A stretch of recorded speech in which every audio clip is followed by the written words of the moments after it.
Okay, we are going to start now.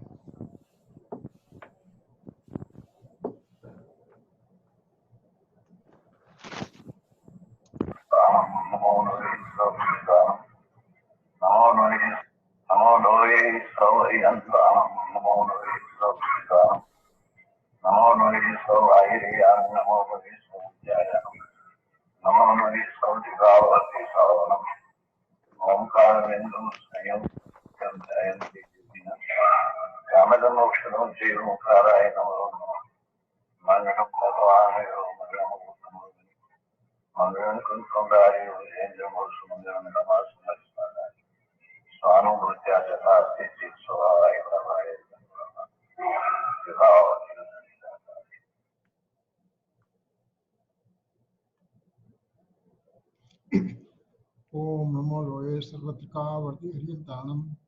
Om Namo Loe Sarvatrika Varti Siddhanam. Om Namo Loe Sarvatrika Varti Aaryanam. Om Namo Loe Sarvatrika Varti Vajjanam.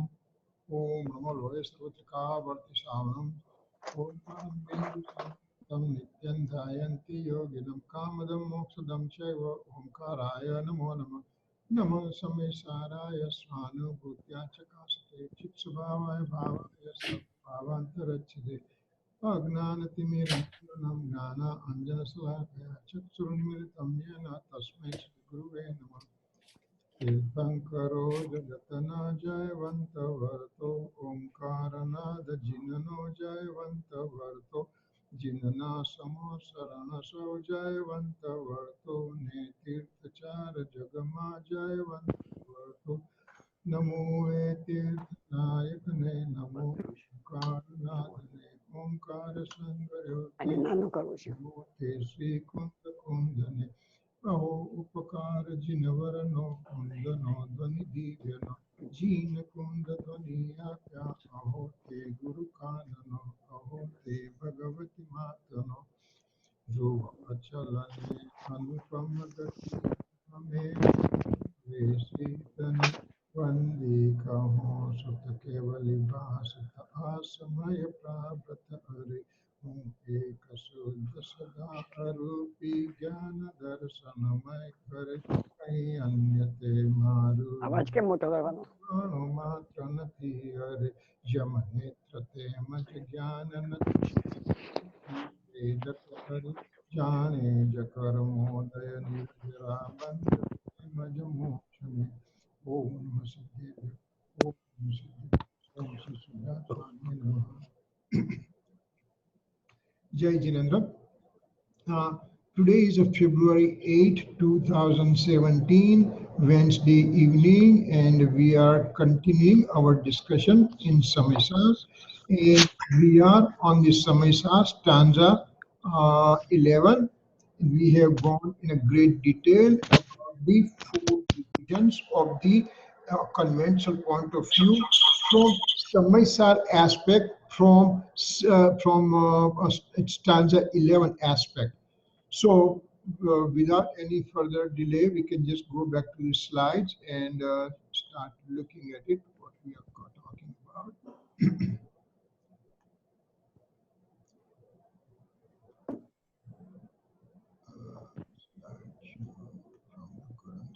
Okay, so what we learned so far in four parts of convention point of view, that there is a name we can give, description, and we can talk about what happens there. So in the name, first one was Anupcharit. Anupcharit means literal.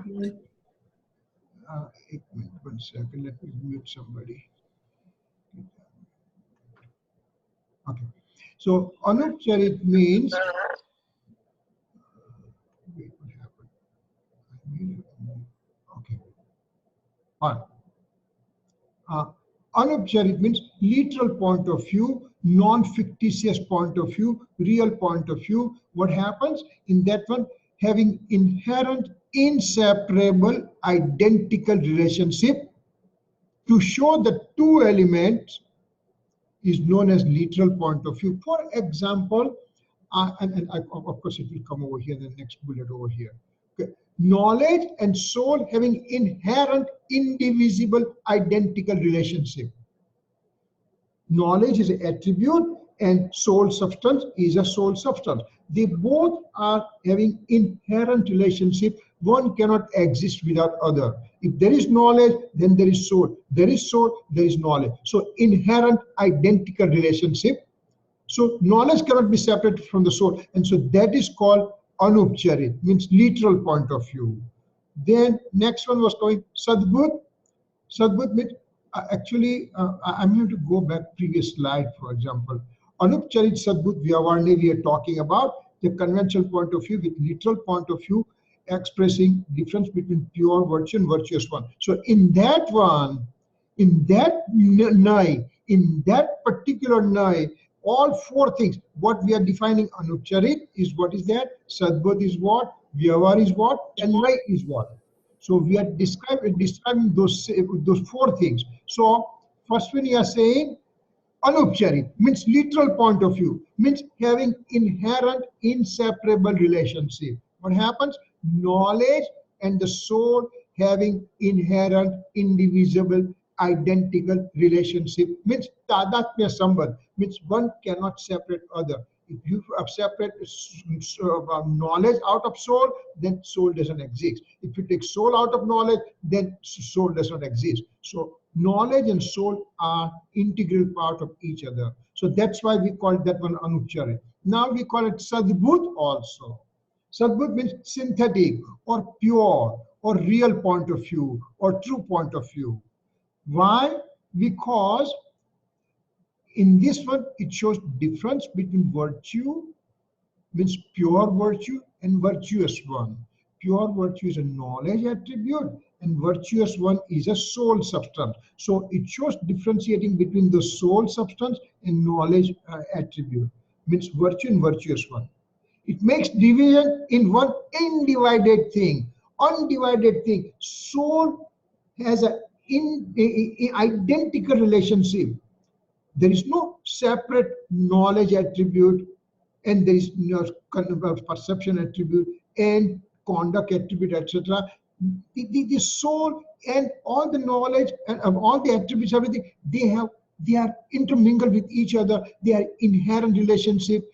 Every part of the soul has presence of all these infinite attributes. So we are in that indivisible thing, we are trying to show the division. So in fact, the things do exist, but we are making divisions for our understanding purpose. I want to know about soul, I want to know about the perception, I want to know about conduct and everything. So Acharya Bhagwan makes division for us to understand. Remember in the previous stanzas, we have talked about it, that soul's nature is with the attributes and mode is indivisible in nature. But to express that individuality, for example, I can just say it's a beautiful day today. How come it's so beautiful day today? Then we try to divide those things and try to explain why it's a beautiful day today. So here also, soul is existing with the indivisibility, but for explanation purpose of that soul. Remember, I have never experienced a soul. When I have not experienced, how come Acharya Bhagwan, who has experienced a soul, how can he describe the nature of the soul to me? For example, dinner was fantastic. That's it. One explanation for dinner. Dinner was fantastic. If somebody says that, okay, it was, but which way it was fantastic? Hey, Kirit, uncle. Yeah. Maybe this isn't your plan, but I just had a request. Yeah. The last 5 minutes. Yeah. Of the last Swadhay. Okay. Like the last couple of slides where everything came into perspective. Yes, yes. was really excellent. Now, a lot of this stuff, I know we've done quite a few times over the last 3 months. Yes. When you're done with this thought, do you think we could spend a reasonable amount of time today on the last few slides, in the last 5 minutes of the last time we met? Okay. Yeah, it will come. I think probably it will come. We will go. I'll go back. No, no problem. Okay, it will come. I think it will come. Yeah. So it will put all the 4 Vyavarna in perspective in one slide. Okay. So Sadbut means showing difference between virtue and virtuous one. Now, what does it mean? Knowledge mode and soul substance belong to the same entity. For understanding purpose, artificial divisions are created. Dinner was fantastic. Dinner was great. But how come it was a great? So then one keeps on dividing. The atmosphere was fantastic. The decor was very good. The dinner table was set properly, and the serving was done appropriately, and the food taste was very so. Whole atmosphere, the dinner I enjoyed. Now I'm making divisions to explain. So only the way one can explain indivisibility to the other person by showing divisions. So Acharya Bhagavan has experienced soul in the indivisible pattern. But when he's trying to explain to us mundane soul, then he makes division and he explains. And when I understand from the Acharya Bhagavan, from this division, ultimately I have to go within and try to create a picture of indivisibility. So Acharya Bhagavan has experience in indivisible way, and I have to understand in indivisible way. But medium of explanation will be divisions only. So that's why Sadbut comes in the picture. Now, Vyavarna means conventional point of view means showing relationship between 2 different entities belong to the same substance. And it shows difference between soul substance and its knowledge attribute. That's a Vyavarna. And the Vyavar. And Nai means part of the scriptural knowledge of right knowledge, and with reflective thoughts means Vikalp Gnan, one is able to perceive the reality from one angle, that is Nai. Reality is multifaceted, and from that one point you pick it up and you just say, this is what it is. Ankit is an ophthalmology doctor. Now, he has a whole gamut of information with him. He is loaded with lots of whose son, whose friend, whose brother, whose sister, whose uncle, whose nephew. All those things are there. And where does he live? And when was he born? All those things are a total comprehensive knowledge. From this right now, purpose is my eyes are weak. I need to say doctor. So Ankit is a doctor. So we make that principle, everything else is secondary, so that is called Nai. So having said that, this was the thing we have completed last time, and this was the end of all 4 things. So now, all these 4 partial point of views are considered to be non-entity as they are present in the mode. Now Acharya Bhagavan takes suddenly a turn. He becomes serious, says, you are doing this exercise to understand all these 4 Nais and everything. But let me tell you, they are non-entity. Come on, for last 3 months, we are hammering this point again and again and again, and you come and just say it's non-entity. Why did I spend all this time there? He says, non-entity, even though they are present. All these 4 so-called non-entity, even though they are present, but simply they are made secondary because there is some primary things, some important things to be considered. So to consider important things, these all 4 conventional point of view divisions we made, they will become secondary. We are not removing them out. They become non-entity just by making them secondary. I want to go to the 2nd floor, and there are about 14 steps are there. Each step is very important for me to go to the 2nd story. But first step is there, it's very important. When I put my foot on the second step, first one becomes secondary, even though it was important in the first step. But now when I'm a second step, first becomes secondary. When I go to the fourth one, the third becomes secondary. When I reach 14th one, 13th becomes secondary. And after 14th step, when I go to the ultimate second floor, then all those 14 steps become secondary for me. So they were important, but now when I achieve my goal, then everything becomes secondary. Same thing, all this convention point of view will be important for us to understand the reality, but ultimately I understand the reality, then they'll become secondary for me. Therefore, one should not take refuge in them.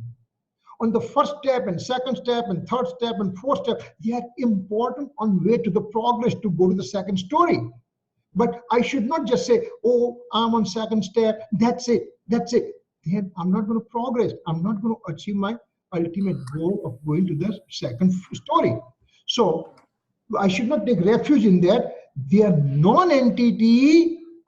They are considered non-entity when we compare to the eternal soul substance.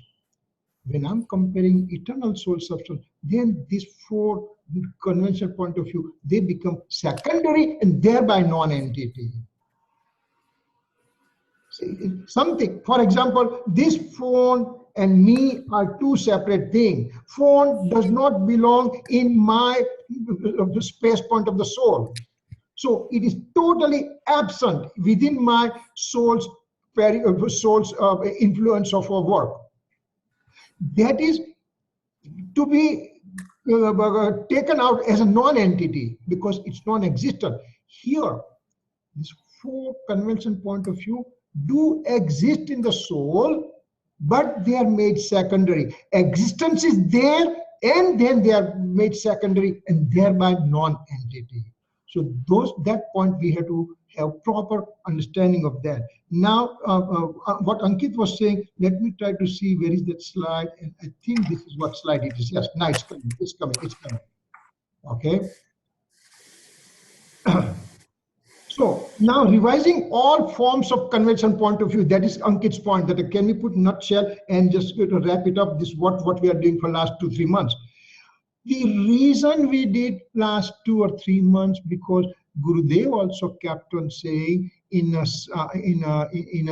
Samaysar lectures and everything, he took a max amount of time because he kept on saying, Gurudev kept on saying, this is the absolute, this is the heart of the Samaysar stanza. And because it's a heart of the Samaysar stanza, he kept on hammering. I think in Samaysar Siddhi, there are about more than 200 to 250 pages are there only on this stanza alone, because it is extremely important stanza. And so we just took enough time. So right now we at least have proper base ready, and now it's coming as a complete summary of those 4 convention point of view. Let me take this guy out completely. And, all right. Okay. So Nai and what happens? First one, Upcharit Asadbhut Vyavar Nai, the lowest form of Nai. Means convention point of view with figurative point of view expressing unity of distinct entity. Upcharit Asadbhut Vyavar Nai. What happens there? In that Upcharit Asadbhut Vyavar Nai, gross form of inclination of attachment is being perceived in the knowledge mode. Remember, we just said knowledge mode as a mirror, and in that mirror, inclination of attachment, just like the peacock, get reflected. So gross form of rag, gross form of inclination of attachment getting perceived in the knowledge mode, that is called Upcharit Asadbhut Vyavar Nai. Remember, in this particular stanza, Acharya Bhagwan remains into the soul's circumference only, and he tries, he makes honest effort to tell us that how these 4 Nais are within the boundary of the soul. So the gross form of influence of attention is being perceived in the knowledge mode. So knowledge mode is a part of the soul. So it is remaining in the soul's periphery, within the periphery of the soul. Upcharit asadbhut vyavarne. Now, anupcharit asadbhut vyavarne. What is anupcharit? Means it is very close. Convention point of view with literal point of view expressing unity of different substances. Here what happens? There was gross form of influence of attachment here. Gross form of rag was there in the first. This is the finer form of rag, means sukshma form of rag, which actually the soul is not able to perceive. Rag is made of a two part, gross form and finer form, badar and sukshma. The finer form of rag is beyond the intellect for the soul at the stage to perceive, because at the knowledge in me, knowledge express knowledge in me, you, and lots of other people, that is limited one. Complete expression of the knowledge is a keval jnana. This is the partial expression of knowledge. And because it's partial expression of knowledge, so I can perceive some of the rag, gross form of rag I can perceive. Finer form of the rag I'm not able to perceive, even though it is present. So that finer form of rag, which I'm not able to get perceived, even though it's in the knowledge mode. But knowledge expression is limited and not getting perceived when it's present. Okay, so that's a anupcharit asadbhut vyavarne. So inclination of attachment here in both this slide, both these bullets, inclination of attachment is given primary importance. Because inclination of attachment is present, it is getting perceived. That's what it says. Because rag is present, it is getting perceived. So object as a rag is present. So because of object, knowledge is making knowing action. So this one is from the Jnai perspective, object of knowledge perspective. From the rag perspective, these first two bullets are there. Now the table turns in the third bullet, in which it's called Upcharit Sadbhut Vyavarne, means convention point of view showing metaphorical expression of synthetic, pure, real, true point of view expressing difference between impure mode and virtuous one. Between the impure knowledge mode and the virtuous means the soul, that shows the difference. What happens here? Here, knowledge mode is primary here, and knowledge mode by itself ends up knowing rag. First two bullets, rag was present, that's why it was known. Gross form and finer form.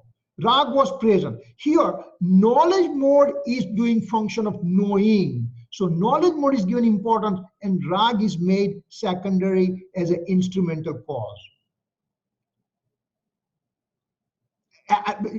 Process is same, rag is there, knowledge mode is knowing. Here, when I give the importance to the rag, then first two bullets come in picture. When I give importance of knowledge mode, primary doing function, then the third one comes in the picture. Knowledge mode by itself ends up knowing rag. And the fourth one, Anupcharit Sadbhut Vyavarne means convention point of view with literal point of view expressing difference between pure virtue and virtuous one. Here, there are difference between impure virtue and virtuous one, impure mode and virtuous one. Here is a pure virtue and virtuous one in an indivisible identical soul substance. Means knowledge is the soul, Jnana te Atma, Darshan te Atma, Charitra te Atma, Shraddha te Atma. Means knowledge is a soul. Here we are taking, that means knowledge is a soul. That means knowledge is there and soul is present. Both have inherent relationship. Forever they stay with each other. They never get separated. Now, Here, between the difference between third and fourth bullet. Yes. I just have a quick question. Yeah. We were talking about Vyavarnai versus the pure. No, this is only Vyavarnai. These are only Vyavarnai. Because it's Vyavarnai, so when knowledge is soul, that means it's conventional point of view. Yeah. So what is, like, that is, so just give me example of what Nishaynai would be, just to give the opposite so I can have comparison maybe. That is the beauty of the stanza, that two lines of the stanza, and Acharya Bhagwan has created this four nai for us, and they say that even knowledge is a soul. Come on, knowledge and soul is integral part of each other, but we also call them Vyavar because we make division. Knowledge is a attribute and soul is a substance. So I make conscious effort to make two divisions between knowledge as an attribute and soul as a substance. This division in the indivisible structure created, that's why it is called conventional point of view. It's division created in the indivisible structure. That's why it's called conventional point of view. What's a real point of view then? What's an absolute point of view? I am the eternal, true nature of the soul. And at that time, division of the attributes are made secondary. Pure modes are made secondary. Impure modes are made secondary. And only I have my vision, I have my faith concentrated on the eternal soul substance. That's all I look for it. Okay. Now, for example, when I'm going from New Jersey to New York, I on the freeway, on the 95 North, lots and lots of exits they come in. I make them secondary. My main aim is Manhattan, 30 miles, 25 miles, 10 miles, 5. That's all I concentrate. Everything else I see, but make them secondary. So here, all these things are present but made secondary because eternal soul substance is my aim in 11th stanza. And that will be the whole heart of Samaysar, which is in 11th stanza, says that all these four nai, you make them understand, but make them secondary, and ultimately bring your attention to the eternal, indivisible, pure, permanent, all-knower soul substance. Okay. Knowledge is a soul. I created division here. Knowledge attribute and soul as a substance. So I, even though they are indivisible in nature, I created division for my understanding. And division means Vyavarnai. Division means convention point of view. Okay. That was my question. Thank you. Okay. So now that we have proper understanding, remember, again, quickly, first two bullets are from the object perspective. Object perspective means here we are giving importance to the inclination of attachment as an object. Gross and finer form. So first two bullets are over that way. Third one, we give importance for the knowledge mode. Knowledge mode has two important work to do: self-illumination and alien illumination. Knowledge mode in the third and fourth bullet does two important things: alien illumination and self-illumination. When is alien illumination is a third bullet. Means knowledge mode illuminates by itself inclination of attachment in its own mode. So that's an alien illumination property of the knowledge mode. And fourth one, we have considered as a self-illumination, because now knowledge mode is knowing the soul substance. So first two from the object perspective, third and fourth from the knowledge mode perspective. Third one is a illumination of the alien object. Fourth is illumination of the self object, means that eternal soul substance. So this way we made 4 divisions. Now we have pretty good grip on the stanza that, okay, where is Acharya Bhagwan leading it to me? And just like Priti, you just jumped the gun and you say, but what's happening? So here, after saying all these things, Acharya Bhagwan says, they are secondary and your primary aim is eternal soul substance, and that will be coming next slide onwards. So if any questions so far, because this is very important, this slide is a summary of last 3 months of our work. So if we have any question right now, you speak up, because then we are going to go to the next phase, you know. Tell him yes. Hello? Yes. Kirit bhai. હા, yeah. 4 તમે પાછા જરા ગુજરાતીમાં બોલી જાઓ. હા, કઈ વાત નહીં. ઉપચરિત અસદભૂત વ્યવહાર નહીં અને અનુપચરિત અસદભૂત વ્યવહાર નહીં, એ બંને જે રાગને ઓબ્જેક્ટ કયો, રાગને જ્ઞેય કયો, એ રાગ જ્ઞેયને મુખ્ય કરીને કયો. રાગને એટલે કે જ્ઞેયને મુખ્ય કરીને વાત કરી. એ જ્ઞેય રૂપી જે રાગ છે, એ જે બાદર ફોર્મ ઓફ રાગ જે છે, કે જે મોટો રાગ જે છે, જે મને જણાય છે, તો એને ઉપચરિત અસદભૂત વ્યવહાર નહીં કહો. કે જે મોટો રાગ જે છે, દાખલા તરીકે હું ગુસ્સે થયો, મને ગુસ્સો દેખાયો, મને સમજાયો, તો એ ગ્રોસ ફોર્મ ઓફ રાગ થઈ ગયો, કે જેને મેં જાણ્યો. ફાઇનલ ફોર્મ ઓફ રાગ, દાખલા તરીકે ક્રોધ લઈએ, કે ફાઇનલ ફોર્મ ઓફ ક્રોધ કયો છે, તો કે તું જ્યારે શુદ્ધ આત્માની અંદર રહેવાની તારી પોતાની આગવી કેપેસિટી છે, એને પડતી મૂકીને જ્યારે તું વિભાવમાં જાય છે, ત્યારે તું તારા આત્મા પ્રત્યે ક્રોધ કરે છે.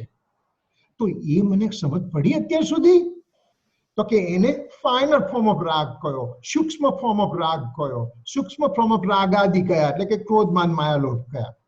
એટલે બાદર ફોર્મ ઓફ રાગ જે મને જણાય છે, સૂક્ષ્મ જે મને જણાતો નથી, એ બંને જ્ઞેય પર્સપેક્ટિવ થી ઉપચરિત અસદભૂત અને અનુપચરિત અસદભૂત બે થઈ ગયા નહીં. ત્રીજા નયની અંદર ઉપચરિત સદભૂત, તો કે હવે ઉપચરિત સદભૂત અને અનુપચરિત સદભૂતમાં જ્ઞેયની જગ્યાએ જ્ઞાનની મુખ્યતાથી વાત કરવામાં આવી. પહેલા બેમાં જ્ઞેયની મુખ્યતા કરી હતી, હવે જ્ઞાનની મુખ્યતા કરવામાં આવી. કે જ્ઞાનની મુખ્યતા, જ્ઞાનની પર્યાયનું 2 કાર્ય છે, પરપ્રકાશક અને સ્વપ્રકાશક. તો જ્ઞાનની પર્યાય પોતે પોતાથી, પોતાની નીચે સ્વતંત્રતાથી રાગનું પોતામાં પ્રતિબિંબ પાડે છે, ત્યારે સામે રાગ છે એ નિમિત્ત તરીકે છે. એટલે આ પ્રાઇમરી કાર્ય જ્ઞાનની પર્યાયમાં થયું અને પરપ્રકાશક પણ કહ્યું, એટલે ઉપચરિત સદભૂત વ્યવહાર નહીં કહ્યો. અને અનુપચરિત સદભૂત વ્યવહારના સ્વપ્રકાશકપણું, ત્રિકાળી શુદ્ધ આત્મ દ્રવ્યને મારી જ્ઞાનની પર્યાયમાં પ્રતિભાસ મેં પાડ્યો, તો એને અનુપચરિત સદભૂત વ્યવહાર નહીં કહ્યો. જ્ઞાન તે આત્મા, જ્ઞાનની પર્યાય તે આત્મા, એ રીતે આપણે લેવાનું. ખ્યાલ આવ્યો? Thank you. હા, thank you. Good. Okay. So now we are going to go to, if there is any other question we can entertain. If not, then we can go further, right? Okay. However, now what it says to us here,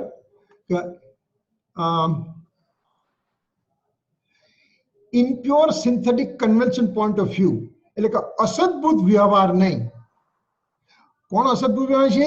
એટલે કે રાગ જે આત્માની અંદર, ત્રિકાળી શુદ્ધ આત્મદ્રવ્યની અંદર રાગ નથી. ત્રિકાળી શુદ્ધ આત્મદ્રવ્ય, તેને અસદભૂત વ્યવહાર નહીં કહો છે. પછી ઇમ્પ્યોર સિન્થેટિક ની અંદર અસદભૂત વ્યવહારમાં રાગ આત્માની અંદર છે નહીં એમ કહ્યું.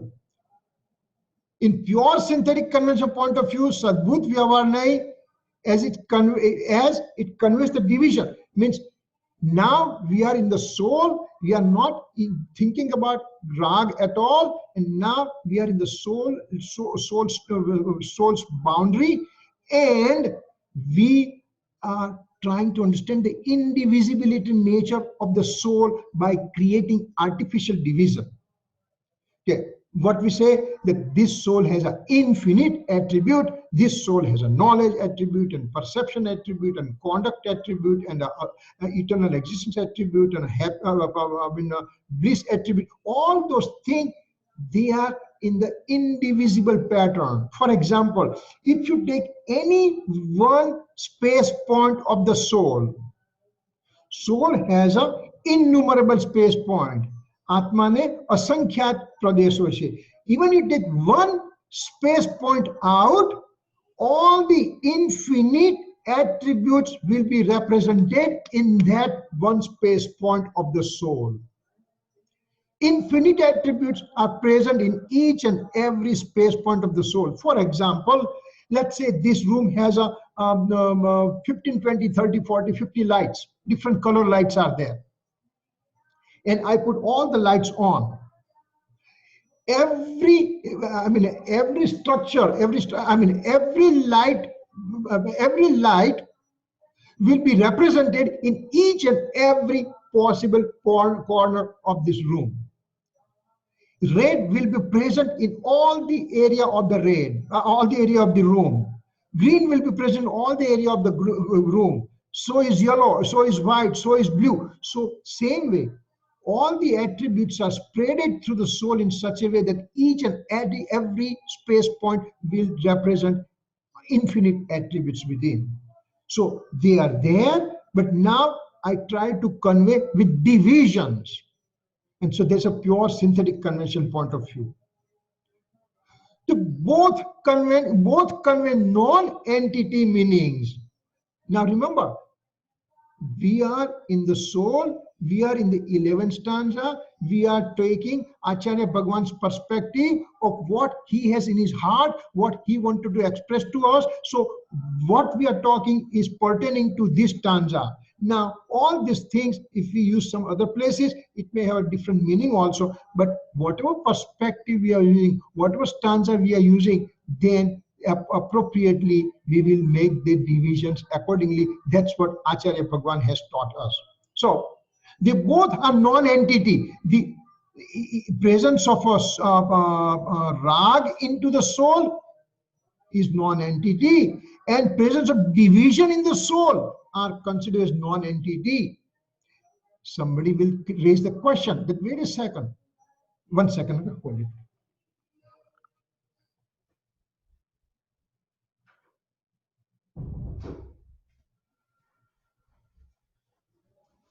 There's some outside noise coming, so I just have to shut the door. Anyway, okay, so over here, somebody's going to raise the question, wait a second, rag occurs in the soul's entity, soul's atmosphere, soul's periphery, right?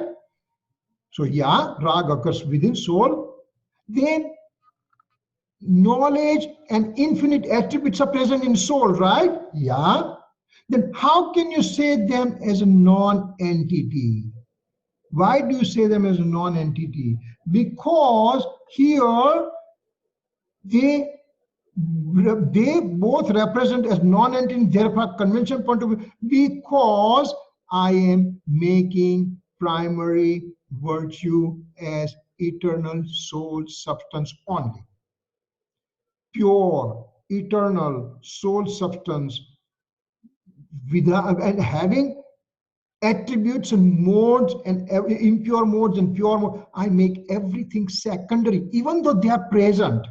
So I'm telling them as a non-entity just by making them secondary. Acharya Bhagwan does not deny that there is existence of all these things, but when you consider something else, then they become secondary. For example, there is a line drawn on a blackboard. You take the chalk and you write down it, and you draw a line. Without touching that line, I want to make that line small. How can I make it? When I draw the another big line in front of that, next to it, then automatically this line becomes small, even though it is present.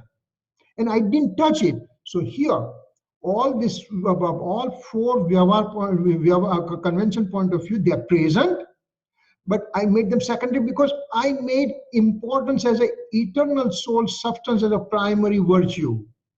And when I make that one, so these things are present, but they become secondary or non-entity, and that's why convention point of view. By themselves, they are right. But when I'm talking some different perspective of eternal soul substance, then they become secondary and they become quote unquote non-entity. Their existence is not denied. Having said that, let's see.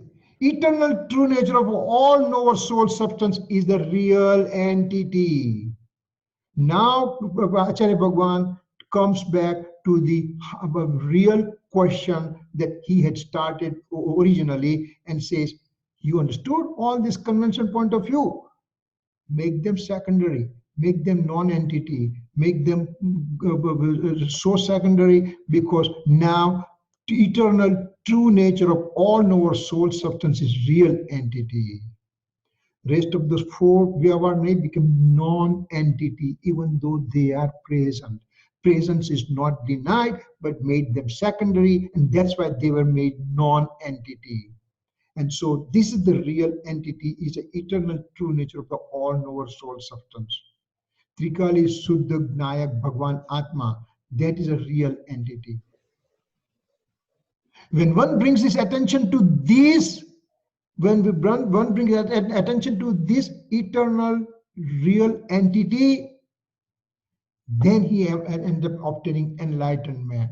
Then he end up obtaining the self-realization. He end up experiencing the soul. All the time we are talking is just theory. But once we understand, and once I dive into the soul substance, and I enjoy that soul substance, I experience the soul substance, that is called enlightenment. That's called Samyak Darshan. So to understand Samyak Darshan, I have to come all these four entity of convention point of view in great depth and understanding. And each time I pass one stage, I make them secondary. I pass the next stage, I make them secondary. Third stage, secondary. Fourth stage, second. And finally, I reach to the real entity. So all those four convention point of view are made non-entity because I'm into the real entity, and by bringing attention to real entity, I obtain enlightenment, Samyak Darshan. So this is true definition of Samyak Darshan. How can I get Samyak Darshan? Everybody wants to. Every living being is lounging for Samyak Darshan. But understanding the true nature, what's a real pathway, that is, if we understand properly, then it is worth putting our effort. So it's okay. It's okay to take time to understand exactly what is the reality. What's a structure and function of each and every area. Knowing that, but now we concentrate on one area, and that attention we bring is called enlightenment. Influence of attachment is present in the mode. We have not denied that one. Influence of rag is present in the mode. Paryayama rag che. We are not denying that one. The divisions are present in the mode. Divisions are present. We are not denying the fact, but we are simply making them secondary. Modal state is made secondary even though it is present. That point again and again Acharya Bhagwan brings it in, and again and Gurudev kept on hammering that point again, that when we say non-entity doesn't mean non-existence. Non-entity means present but made secondary. Present but made secondary. So influence of attachment and divisions are considered as non-entity as compared to the eternal soul substance. So that is the crux of the discussion comes in this point, that rag and divisions both are present in the soul but made secondary as non-entity as compared to eternal, permanent, all-knower soul substance. Trikali, Dhruv, Nayak, Paramatma, Bhagwanatma. Then all knower, eternal soul substance is considered as true entity, bhutarth. Now the word comes. True entity means bhutarth, as it is indivisible form. The word bhutarth is a crux. A bhutarth and bhutarth are two words in this stanza. A bhutarth means non-entity and bhutarth means true entity. What are non-entity here? All the four convention point of view, even though they are present as soul substance, they are made secondary, and that means they are abhutar, that means they are non-entity. Eternal soul substance, which is part of the whole soul, but that is an eternal soul substance in which everybody is made secondary and concentrating on the eternal soul substance only. That is called bhutarth, means it is called true entity. Non-entity, abhutarth. True entity, bhutarth. So now these two words are there in that stanza. So bhutarth and abhutarth. So those are the things. Now we understand what those two actually words mean. Compared to the eternal self, the divisions are made secondary and thereby non-entity. This one over here is true entity, bhutar. This is abhutar, abhutar non-entity. Non-entity and thereby, because it's non-entity, even though they are present, compared to eternal soul substance, they are made secondary, and when they are secondary as a non-entity, and that's why they are called conventional point of view. Why are they called conventional point of view? Because existence is there, but made secondary, and they are modal aspect, and that's why they are called a conventional point of view.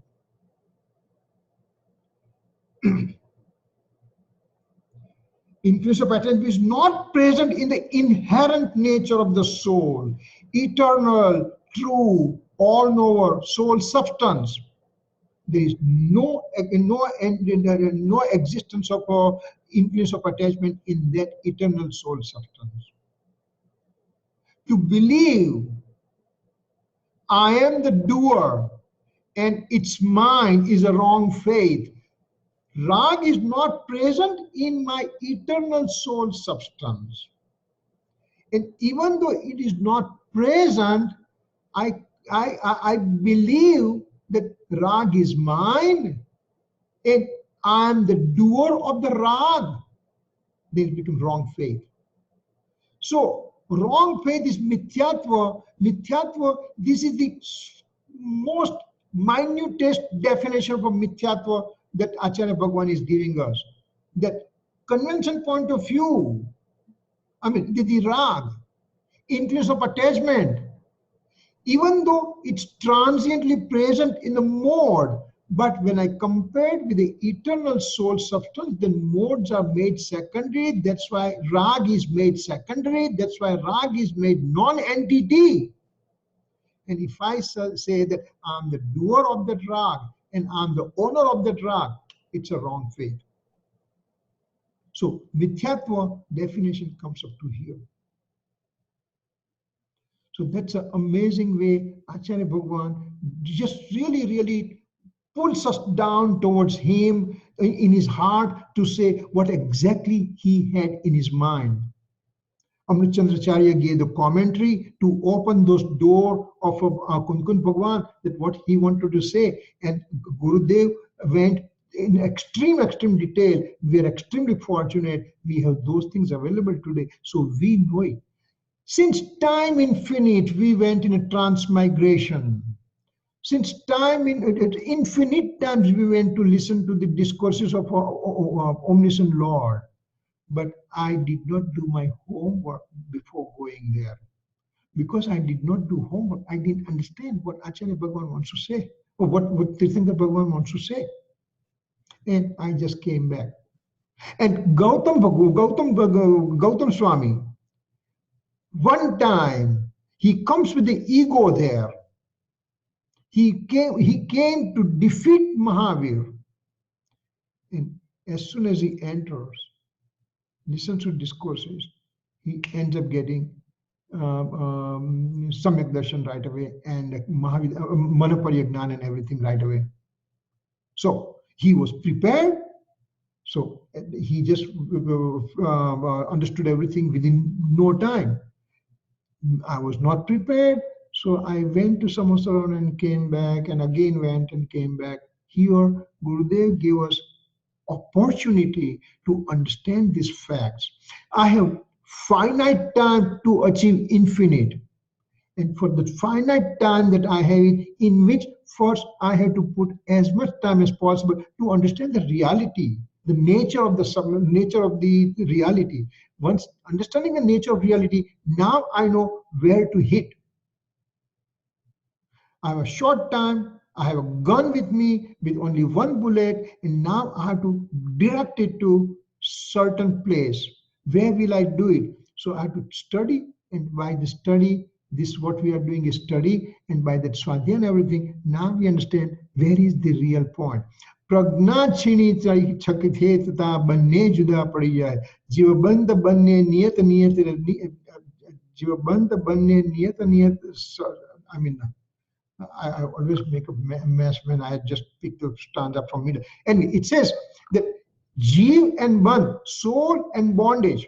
Once you understand, then your pragnachini means your sharp knowledge of your sharp chisel of knowledge. You hit at that point, and the two things become separate. The inclination of attachment and division, everything becomes on one side. Eternal soul substance remains on the other side, and that is what one has to do. Pure point of view occurs when one directs his attention to the eternal soul substance. Now, the discussion for the pure point of view comes. Suddha nahi vat aave chhe. Suddha nahi means what? Suddha nahi means me in my mode direct the attention to the eternal soul substance, and that is called Suddha nahi. That's called pure point of view. Once again, me as a soul has a knowledge attribute and having knowledge mode. This knowledge mode I direct to the eternal soul substance, and that is called pure point of view. The subject of pure point of view is eternal soul substance. Or object, let's put it, object of pure point of view. What does pure point of view looking at? Pure point of view is looking at the eternal soul substance. So object of that pure point of view will be eternal soul substance. And so my mode, which directs the attention to the eternal soul substance, then that thing is called pure point of view. One brings faith to this immutable soul, which is a true eternal entity. Until now, since time infinite in the past, my attention was always drawn to the alien objects of the universe. Remember, my faith attribute is possible, two possible combination only. Either my faith is directed to the alien objects of the universe, or my faith is directed to the eternal soul substance. There is no in between. Either 100% to the faith to the alien object, or 100% faith to the eternal soul substance. There is nothing in between. There is no 50%, 40%, 100% either way.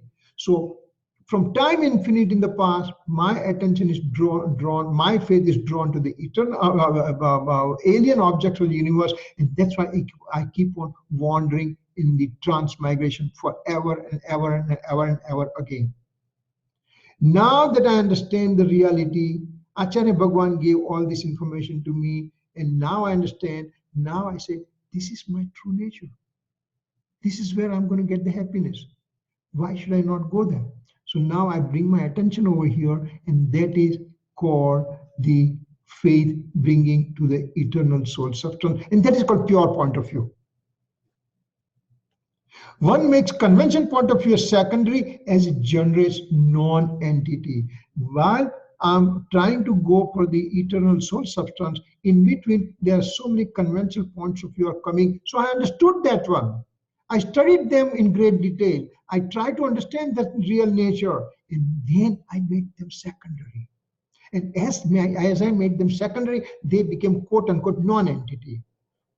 Then it gave me choice to have attention to be drawn to the true entity, the real entity, eternal soul substance, Bhutarth. This non-entity is present, but is made secondary in nature. Again and again, Gurudev wants to hammer the point that one should not neglect this, neglect the idea that they are present, but simply made secondary. That's why it's non-entity. This phone does not belong in my soul at all, so it is entirely absent from my soul structure. So that's why it's non-entity. That's a different story. Here, attributes are there, modes are there, impure modes are there, pure modes are there. All those things are there. Rag is there, and pure. Everything is there. They are made secondary. Eternal soul substance is primary. Non-entity generates wrong meaning. Means if I bring the attention to the non-entity, then it generates wrong meaning. Means abhutarth. When compared with the true meaning coming from the eternal soul substance, which is called bhutarth. Attention to the non-entity is abhutarth. Attention to the real eternal soul substance, that is called bhutarth. So this is the way we have come to this place, to this stage, and we'll continue next week further. And now it will move somewhat rapidly because now our base is clear. If the 11th stanza is really been understood properly, which of course we know it now, then next steps onward, it's going to become kind of a so-called easy ride. We have passed the big hump of difficulty, but now we'll have a next phase will be coming. It will be much easier to understand because our base is built up a lot. I'm here in Mangalatan right now, and Adharaniya Hemantbhai Gandhi is over here also, and I had a great time to have discuss to do the Swadhay with him and everything, and he has a amazing amount of clarity of the tattva and everything. And yesterday when I was talking to him, and he said, "Did you study 6th and 7th stanza?" I said, "Yes." He said 11th stanza is a result of 6th and 7th stanza. If you understand 6th and 7th stanza, then 11th stanza is kind of a sum total of a 6th and 7th stanza. So that's where we are. Any questions so far? So when are you coming back? I'm coming back on 21st February. Okay. Yeah, because I'm here for that in Hastinapur, there's going to be a Silanyas of a huge complex that they are planning to make it. And I'll just give you a rough idea about 18-acre land that there is there. Wow. In which the temple complex, Hastinapur, as you know, I mean, Santinath, Kunthunath, and Ornath, 3 Bhagwan. Yes. They are Garbha Kalyanak, Janma Kalyanak, Diksha Kalyanak, Kevagnan Kalyanak. 4 times 3, 12 Kalyanaks occur in Hastinapur. There, Yes. with the Raja's realms, Rishabdev Bhagwan's first Panu was done in Hastinapur. Yes. And in when we know the story of Raksha Bandhan, that Vishnu Kumar and 700 Muni, that they had the upsarg, and that was taken care of. That was in Hastinapur. So next to Samaysar, second Tirthadham comes is Hastinapur. So they are making a big complex in which there's going to be Manstam, which is going to be 108 feet tall. Now, that's going to be tallest in the world so far. Okay. Not only 108 feet tall Manstam, but they are also going to have elevator inside, so you can go on the top and also do the Abhishek of top Bhagwan's Murti also. Now you can imagine how gigantic that man's thumb will be. And that is one part of the temple, and then there's going to be a temple and all kind of things. So it's going to be, I'm going to say, once I have the pictures and everything, I'll send it out to you. We'll share. So you are in Hastinapur right now? No, I'm in Manglayatan. So tomorrow, day after tomorrow, we'll go to Hastinapur. Okay. So Manglayatan is Aligarh, right? Aligarh is Manglayatan. And actually Manglayatan is about 20 kilometers away from Aligarh, in middle of nowhere, practically in the fields and everything. Absolute beautiful atmosphere around. And from here, about 5 kilometers is Sasni. If you know, Sasni is a place where Chhaudhala was written by Pandit Daulat Ramji. So it's about 5 kilometers from here, and about 40 kilometers from Mathura, you know, and 60 kilometers from Agra. Mathura, Agra, and Aligarh, yeah, Manglayatan, they become triangle, you know. Okay. And Hastinapur is north of New Delhi, you know, for about hour and a half driving. Yes. Okay. Thanks a lot, and thanks for your time and patience and everything. And we'll And happy Swadhyay with Hemant Bhai. thank you, thank you. Actually, Hemant Bhai is coming to US in June and July and early part of August. And actually, he's coming to Chicago first, and then comes to Phoenix, and then he comes to the New York, New Jersey area. And Very good, very good. and he in New York City, I think he's staying for 1 week. So hopefully, you know, he is the most knowledgeable, not only knowledgeable person, but in his conduct, oh my God, and Charitra, it's amazing, amazing. So much things to learn from him. So Kirit Bhai, amari ઘરે આવવા કહેજો હેમંત ભાઈ ને. Definitely. We just finalized schedule only day before yesterday, and so yeah, no problem. Okay. Okay. Thank you. Jai Jirendra. If there is a question, we can entertain. Otherwise, we can do the closing.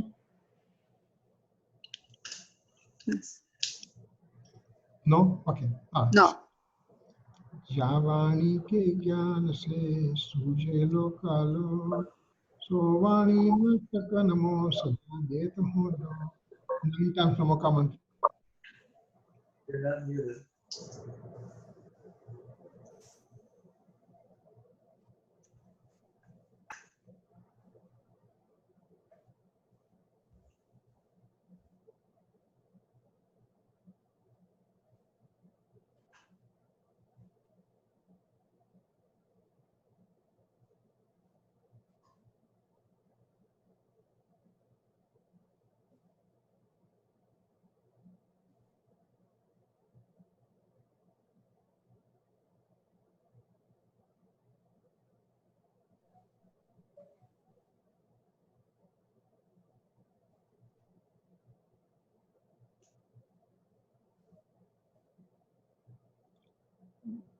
Jai Jirendra.